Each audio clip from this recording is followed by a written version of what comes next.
আজকের এই ভিডিওটা এখানে ক্লিক করে লাইক করে দিন। আমাদের মাঝে মধ্যে স্টোরেজটা ফুল হয়ে যায়, যার ফলে আমরা নতুন কোনো সফটওয়্যার ডাউনলোড করতে পারি না। আমরা অনেক চেষ্টা করি কিন্তু কাজ হয় না, আমাদের কোনো না কোনো সফটওয়্যার ডাউনলোড করতে হয়। কিন্তু আমাদের মোবাইলে বিশেষ কিছু সফটওয়্যার যা ডিলিট করতেও ভালো লাগে না, কিন্তু নতুন একটি সফটওয়্যার ব্যবহার করতে ইচ্ছা হচ্ছে, কিন্তু আমি পারতেছি না কারণ আমার মোবাইলের স্টোরেজ খালি নাই, কিন্তু ডিলিট করার মতো কিছু নাই। বন্ধুরা, আজকে এমন একটি ট্রিক্স 2-3টা দেখাবো যার ফলে আপনারা নতুন সফটওয়্যার ডাউনলোড করতে পারেন, আগের সফটওয়্যার ডিলিট করতে হবে না। কাছ থেকে নতুন ভিডিও পেতে চান, নিচে লাল কালার বাটনে ক্লিক করে চ্যানেলটি সাবস্ক্রাইব করুন। অবশ্যই পাশের বেল আইকনটা ক্লিক করবেন, ক্লিক করার পর অলেতে ক্লিক করে দিবেন যাতে আমাদের পরবর্তী ভিডিও নোটিফিকেশন সবার আগে পেয়ে যান। বন্ধুরা, আপনাদের এই কাজটা করার জন্য কোনো সফটওয়্যার ডিলিট করতে হবে না, কোনো কিছু ডিলিট করতে হবে না, শুধু একটি ট্রিক্স খেয়াল করতে হবে। একটা না 2-3টা আপনাদের কাছে শেয়ার করব, 3টি সেটিংস শেয়ার করবো, যার ফলে আপনি কিন্তু অনেক সহজেই কাজটা নতুন সফটওয়্যারটা ডাউনলোড করতে পারেন। তার মাঝে উন্নত যে বিষয়টা সেটা আমি পরে বলতেছি, আপনাদের নর্মালটা আগে দেখাই। আপনাদের মোবাইলে যদি স্মার্ট ম্যানেজার এই সফটওয়্যারটা যদি থাকে তাহলে অবশ্যই এই সফটওয়্যারটা ব্যবহার করবেন। তো প্রথম অবস্থা আপনি এখানে ক্লিম অলে ক্লিক করবেন, ক্লিম। তো এখানে ক্লিক করার পর আপনাদের মোবাইলের যে যত ধরনের রানিং যে জুট ফাইল টাইল আছে সেগুলো একটু ক্লিয়ার হয়ে যাবে। তারপরে কিন্তু আপনি প্লে স্টোরে গিয়ে ট্রাই করতে পারেন আপনার সফটওয়্যারটি ডাউনলোড হয় কি না।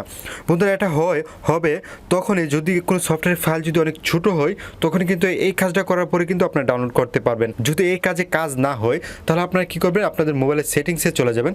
সেটিংসে গিয়ে আপনারা একটি সফটওয়্যার সিলেক্ট করবেন। আপনাদের মোবাইলে যে অনেক ধরনের সফটওয়্যার রয়েছে সেই সফটওয়্যারগুলো যেখানে আছে না কেন সেখানে যাবেন। যাওয়ার পর আপনাদের মোবাইলের যে সফটওয়্যারগুলো আছে এক একটা করে আপনি সিলেক্ট করবেন।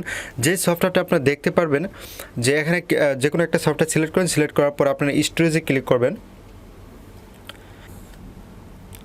ক্লিক করার পর সর্বপ্রথমে আপনারা একটা অপশন পেয়ে যাবেন, জাস্ট এখানে একবার ক্লিক করবেন। ক্লিক করার পর এখানে দেখুন এসডি কার্ড, এবং এখানে দেখুন এসডি কার্ডে আমি নিয়ে রাখছি, অর্থাৎ আপনাদের যে সেটের স্টোরেজটা রয়েছে ইন্টারনাল স্টোরেজ এটার মাঝে থাকবে। তো আপনারা কী করবেন, জাস্ট এখানে একবার ক্লিক করে এটা মুভ করে নেবেন, যার ফলে এটা যত ডাটা অথবা কিছু বিশেষ কিছু আপনার ওই মেমোরিতে এক্সট্রা মেমোরিতে চলে যাবে।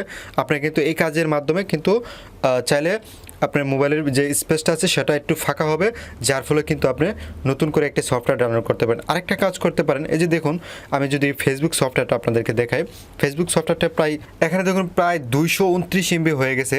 যখন আমরা প্লে স্টোরে যাব তখন আমি আপনাদেরকে দেখাচ্ছি, এখানে ধরুন মাত্র 41 MB সফটওয়্যারটি কিন্তু ডাউনলোড করার পর একটু ইউজ করার পর প্রায় 200 MB হয়ে গেছে। তো বন্ধুরা, আপনারা দেখবেন আপনাদের আরও অনেক বেশি হয়ে গেছে।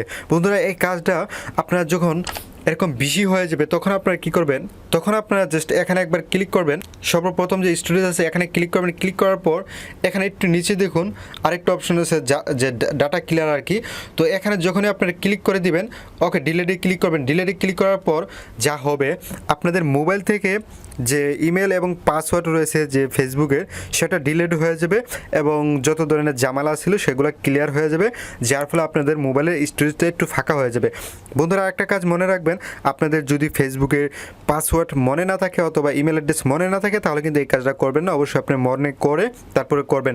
যখন আপনি ক্লিয়ার করে দেবেন, সব ডিলিট করে দেবেন, কোনো ধরনের কোনো সমস্যা হবে না। শুধুমাত্র আপনার ফেসবুক থেকে আপনার ইমেল পাসওয়ার্ড যে 2-3টা আইডি যদি থাকে সেগুলো ডিলিট হয়ে যাবে। আবার নতুন করে লগ ইন করলেই আপনি কিন্তু আপনার ওই কাজটা করতে পারেন। বন্ধুরা, আমরা যখন একটি সফটওয়্যার ডাউনলোড করতে যাই, যদি আমাদের মোবাইলে ধরুন আপনার মোবাইলে 500 MB খালি আছে, বাট আপনি একটা সফটওয়্যার ডাউনলোড করতে পারতেছেন না। সফটওয়্যারটার ওজন হলো অর্থাৎ মেগাবাইট হলো আপনার 200 MB, কিন্তু তারপর 500 MB আছে, 300 MB ফ্রি আছে, তারপরে হচ্ছে না। কারণ হলো এই সফটওয়্যারটা যখন ডাউনলোড করার পর ইউজ করবে যে ডাটাটা, সেই ডাটা সহ আপনার মোবাইলে ফ্রি থাকলে কিন্তু আপনি ডাউনলোড করতে পারেন। যার ফলে কিন্তু আমরা ডাটা যদি ফ্রি না থাকে তাহলে কিন্তু আমরা ডাউনলোড করতে পারি না। এই জন্য যখন আপনার ডাটা ক্লিয়ার করে আপনি সফটওয়্যারটি ডাউনলোড করে নেবেন তখন কিন্তু আপনি আরামসে ইউজ করতে পারেন। তো এই 3-4টা টিক্স কিন্তু আপনারা আপনাদের মোবাইলে নতুন সফটওয়্যার ডাউনলোড করতে পারেন। তো আশা করি বন্ধুরা আজকের ভিডিওটা আপনাদের অনেক ভালো লেগেছে। যদি ভালো লাগে তাহলে অবশ্যই লাইক করবেন, কমেন্ট করে জানাবেন। আজকের মতো এখানে শেষ করতেছি। আল্লাহ হাফেজ।